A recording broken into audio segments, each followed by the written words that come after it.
what I would say is that it somewhat depends on which service line you consider, right? We have kind of three distinct service lines. One is the outsourced sales talent, and different companies have different needs, right? So in that, what you're doing is you're lowering your risk to still get the benefit of someone loading a bunch of pipeline opportunities up for your salespeople. If you had to go create that team yourself, it's risky. What if you make the wrong hire? What if you haven't done this before? So we mitigate that risk because we've done it lots of times and we know what we're doing. And then eventually we can graduate them over to your company. You can hire them and that sort of thing.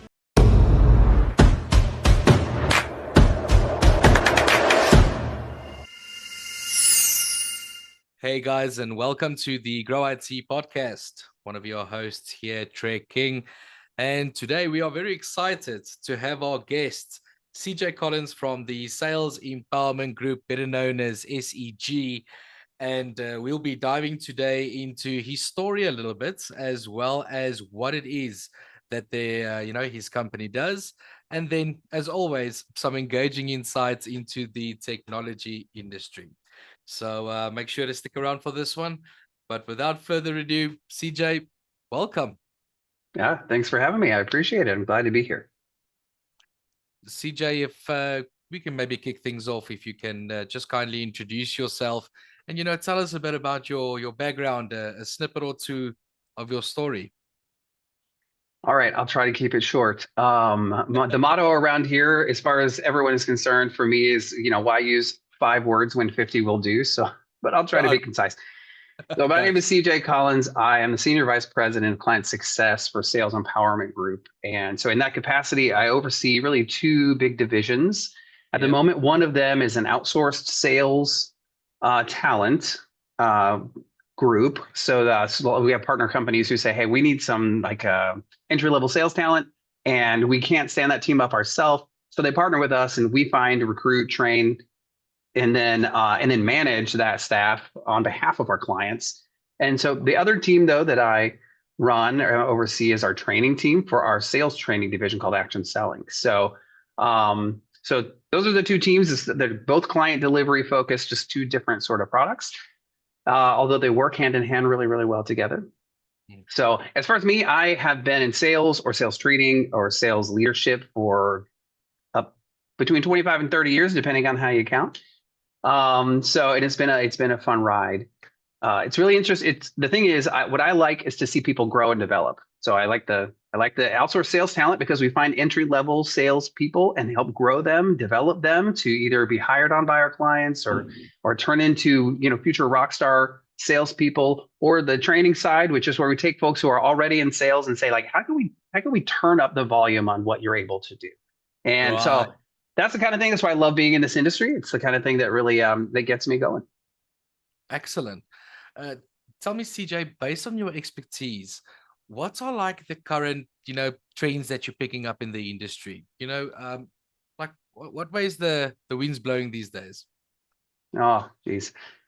Well, here's what I will say. I mean, I think the obvious trend in the sales industry, and whether you're talking about sales talent or sales training, but the obvious trends is AI. I mean, everyone's talking about AI.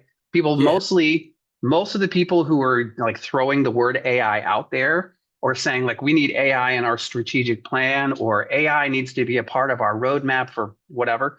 Most of them actually don't understand AI. And I'm not going to claim to be an AI expert either. I'll tell you that. But AI is definitely the biggest trend. And from my perspective, as both overseeing our training team, but also overseeing our outsourced sales talent team, here's what I can foresee. And I'm no prophet. I am not Nostradamus, but here's what I can envision potentially happening due to AI. And I'm not one who programs AI. That's not me. Here's what I think is going to happen. So if I look at just the outsourced sales side, the BDRs, or business development representatives, that tends to be our clients come to us because they want somebody or a team of people that are entry-level sales talent that will do all the outreach stuff.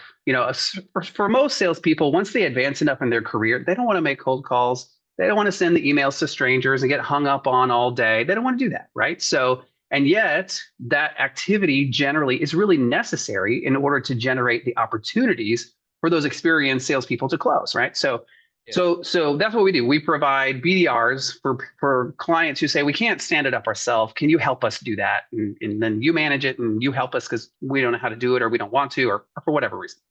So so that being said, my eye line is on what the BDRs do all day and the impact potentially the AI is going to have on their activities, right? So think about what a BDR, entry level sales talent, think about what they do. They make they can make anywhere from 30 to 50, 100 phone calls a day, depending on the industry and the client they're calling on behalf of the list of leads they have to call or whatever. They send, and then generally speaking, they're sending emails every day too, constantly sending emails, sometimes 2 or 3 times more emails than they do phone calls, because Yeah. there's first touch, second touch. You want to have each prospect you want to touch like 12, 15 times Yeah. via with a combination of phone calls, emails, and then we also do like LinkedIn outreach. And so you want this combination of touches, right? And then you try again and again and again before you eventually move on from that prospect. So think about that from an AI perspective, right? Um, and here's where it's already going. Like it's already happening. If you look at the major CRMs out there, HubSpot and Salesforce and the others, they are creating or partnering with and just sort of ingraining AI into their CRM to make this outreach easier. Yeah. Okay. And on the surface, that sounds like a really good thing. And it probably is. But here's what that means. And it's that what is it that AI can do, at least now, or in the next 2 to 5 years? What is it that AI is going to be able to do? All those emails that our BDRs just kind of copy and paste and change a couple of words and hit send, right? AI is going to do all that. AI is going to do all of that. They're going to be able. AI is going to be able to see what you did. They're going to see that you hung up, and they see what contact you were just talking to, and then they're going to be able to pull up and send an email based on the content of that call or whatever, and probably Yeah. personalize it, quote unquote, more. Yeah. That's what's coming, right? So, and I think if you're a BDR or if you work in the BDR industry, you look at that and say, well, that's great. That's going to make our BDRs a lot more effective. But I think actually that's a short-term bump. The caution that we need to take though Yeah. is to say, well, what happens when everybody's doing that? What happens when everybody's outreach engine, BDRs or salespeople or whatever, are all using AI to pump Yeah. out a bunch of constantly sending out emails and then sending the follow-up emails? And what happens when everybody is using that level of AI backed automation, right? Most CRMs already have a certain level of automation to automatically send out emails. What happens when that gets pumped up by 2, 3, 4, 5, 10, 50 times because of AI? What is the effect That's a good of point. that increase in volume? What is the effect of that on the person on the receiving end? Yes. I can't even tell you how many how many emails I get constantly. What happens when the email volume for that suddenly doubles, triples, quadruples, is a 10x because AI is doing all that in the background. So and I think Yeah. that what that means is that everyone's inbox is going to get a lot more crowded. Yeah. And so then standing out in that inbox becomes even harder. More It's already difficult, right? hard. It becomes even more difficult. So, from a technology perspective, AI is going to help us do more, but it's also going to help everybody else do more. And there's certain people who will have like a first mover advantage, which will get a nice bump because they get to do it. But then everybody else eventually is going to catch up. And now Yeah. everyone's doing it. So the thing that will be required is how do I differentiate myself, my company, or my offering from my competitors when I am drowned out by a sea of outreach that is generated by AI? How will I do that? And so, and here I know it's 5 words when 50 will do. I just have to keep talking. But here's what I think is going to happen. This is CJ's prediction. I Yeah. think that it will require folks doing harder things. I think it will require there to be humans willing to do harder things, like actually picking up the phone call. Most people don't. I can tell you this from years of experience in sales. Most Yeah. people actually don't want. Most salespeople don't want to actually call people. They would Yeah. rather send a bunch of emails. I But agree. now they don't need to. AI is going to do that, right?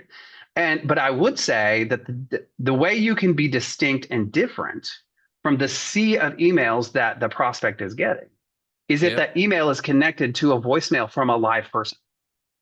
right? I actually made a phone call and left a voicemail and said, hey, you don't even have to call me back.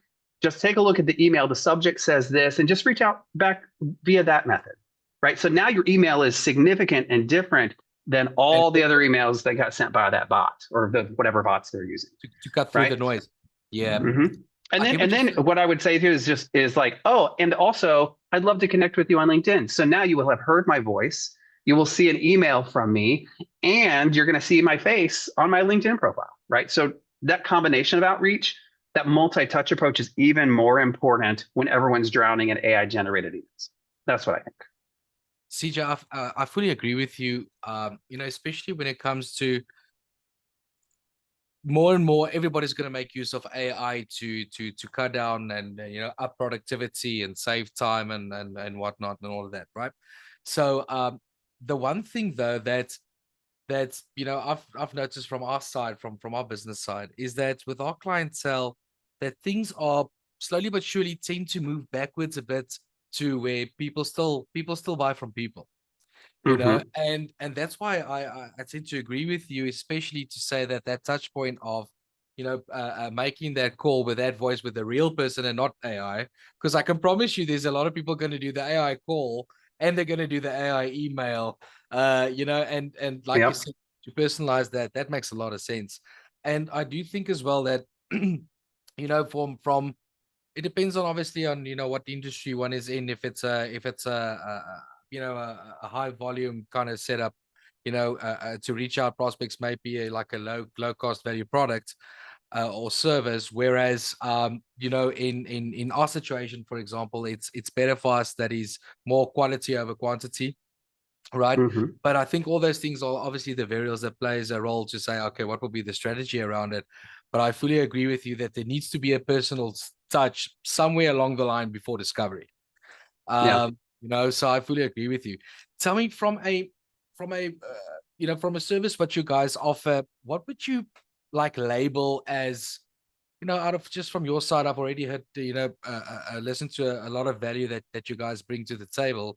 But from your side, what would you say is the most significant value that your business can bring to other businesses? Well, wow, what a great question. What I would say is that it somewhat depends on which service line you consider, right? We have kind of three distinct service lines. One is the outsourced sales talent, and different companies have different needs, right? So in Yeah. that, what you're doing is you're lowering your risk to still get the benefit of someone loading a bunch of pipeline opportunities up for your salespeople. If you had to go create that team yourself, it's risky. What if you make the wrong hire? What if you haven't done this before? So we mitigate that risk because we've done it lots of times and we know what we're doing. And then eventually we can graduate them over to your company. You can hire them away and that sort of thing. So we Yeah. mitigate, that's a risk mitigation to still get the results they want. There are lots of other benefits too. I'm kind of underselling it. On the other side though, is we also do marketing services. We have a full service marketing agency, when it comes to website build or demand generation or social media campaigns, that sort of thing. But then the other piece that we have is sales training. Now, like I say, I oversee that portion of our business as well.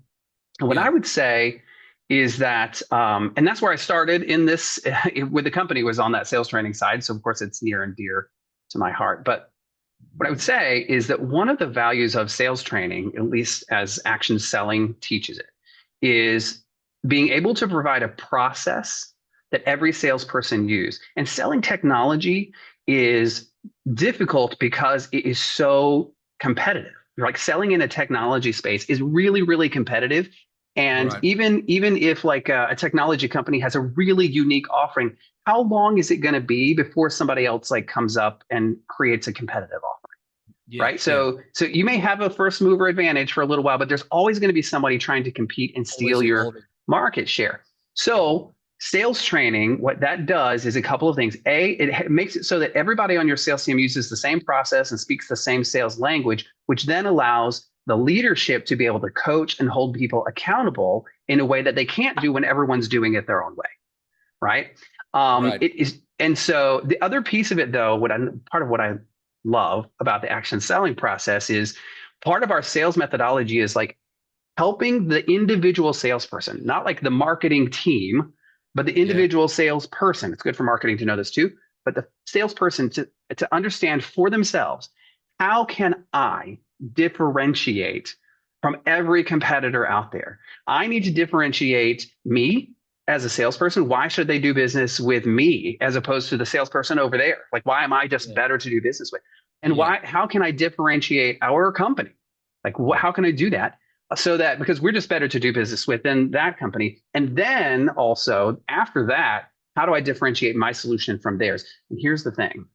Here's what I love about this, and that is most people misunderstand differentiation.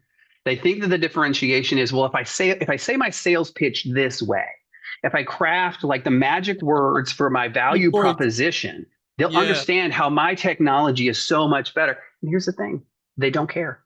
They don't care about your technology. They don't care about how great it is. They only care insofar as it addresses something that matters to them. And so, Mm. if you really want to differentiate, the way to do it is not to craft the perfect words Yeah. first. The first thing you have to do, virtually every sale is won or lost. Technology is no different in discovery. What questions did you ask? So, think about it this way: what are the questions that I can ask that will uncover a need that they will tell me they have? I'm not going to tell them they have the need. I want them to tell me, especially Mm. those needs that I know we can solve that our competitors can't solve, or that we can solve in a way that is better, demonstrably better than the way our competitors can do it.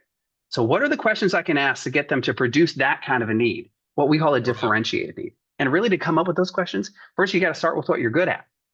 What am I good at? What is our differentiator as a company, as me, as our product? What are the differentiators? And once I know what that is, well, and this is the leap that most salespeople don't make. Once I know what our differentiator is, the second question is, what problem does that solve for them? Right. Right? It doesn't matter if it's a differentiator if it doesn't solve one of their problems, because otherwise they Yeah. won't care. But so then once I know what problem it solves for them, then I can craft a question to get them to tell me they have that problem. Right? So I'm Got sort of like predicting in my mind, it. because I don't want to say, hey, you know what I think your problem is? It's this, and we can fix it. No, I want to ask them a question to get them to say out loud that they have this issue or concern that I know we can fix and our competitors can't. What is that thing? And sometimes it's not the solution, because sometimes the solution is a commodity. Like, right, we have this kind of app or we have this sort of technology. Well, like so do 100 other people. So sometimes it's not the technology. It's good if it is, by the way.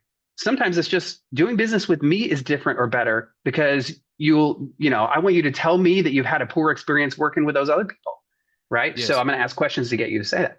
And then it's only after you've done that that you can put together value propositions that start with phrases like, you told me you had this problem. You said you were struggling with this. See, most salespeople won't do that. What they will say is like, well, here's what you should know about us. Yeah. Well, they don't care about you, they care about them. So start your value propositions with them. I didn't say it. You said you had this issue. And here's how Yeah. we're going to fix that. And here's what that means for you. Right. Um, That's that sort of structure makes selling technology so much more powerful, especially when it's in a commoditized space. And even when you have real clear differentiators, being able to tie those to them and their need yeah. is key. Most It's salespeople don't do that. They want to do this like feature dump. Let me just tell yeah. you all the things we can do, and You could prospects just don't care. right. The thank you for that. This was very, very, very enlightful. The insightful. Tell me, CJ, in your opinion, because I mean you've been at this for quite some time, right? And given your position with with the business, in your from your end, what type of mindset would you say is required, needed to be like a successful, head of sales of a company? Well, here's what I will say: in order to be in sort of the head of the revenue side of a company, there are some key factors.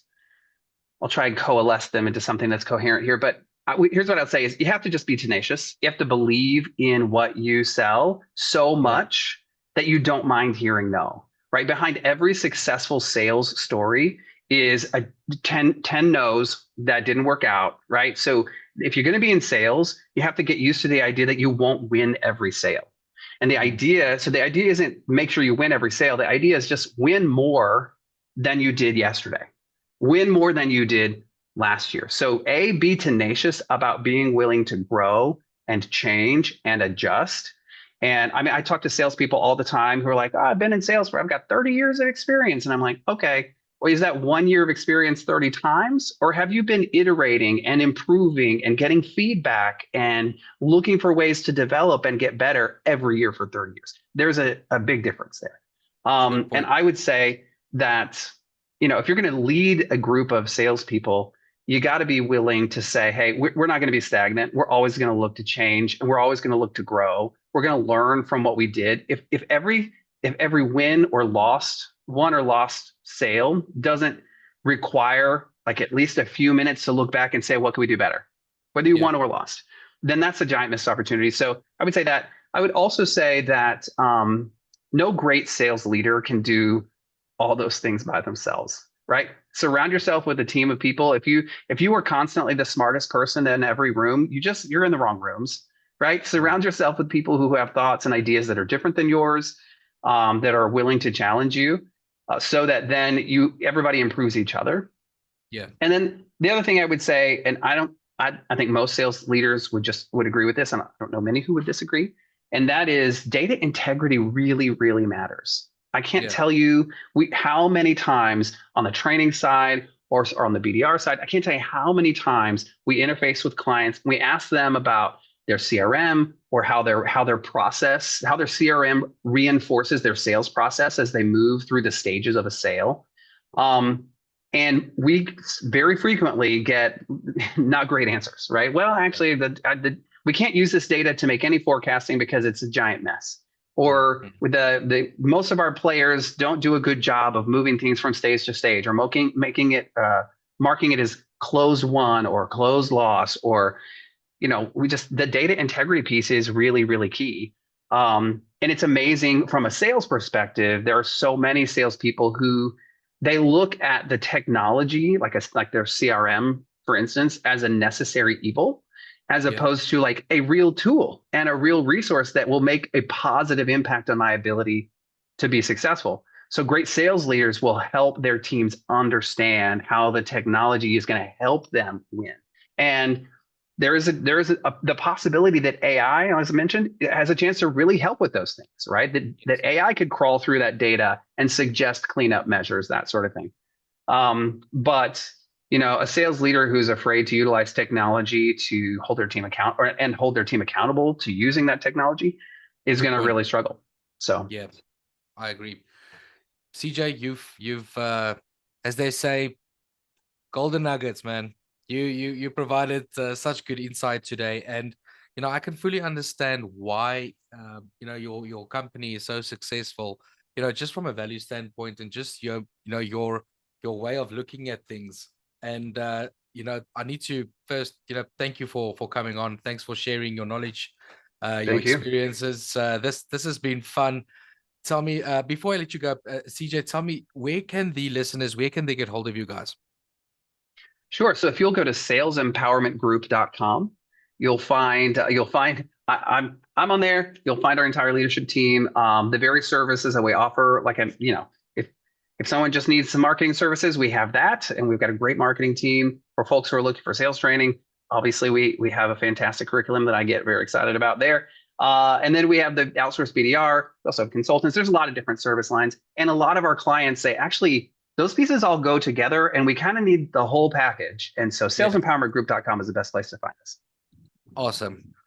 All right, CJ, thank you so much for coming on. This was fun, man. Hope to get you on soon sometime. That'd be awesome. That'd be great. Thanks. Take care, man. Bye-bye. Bye.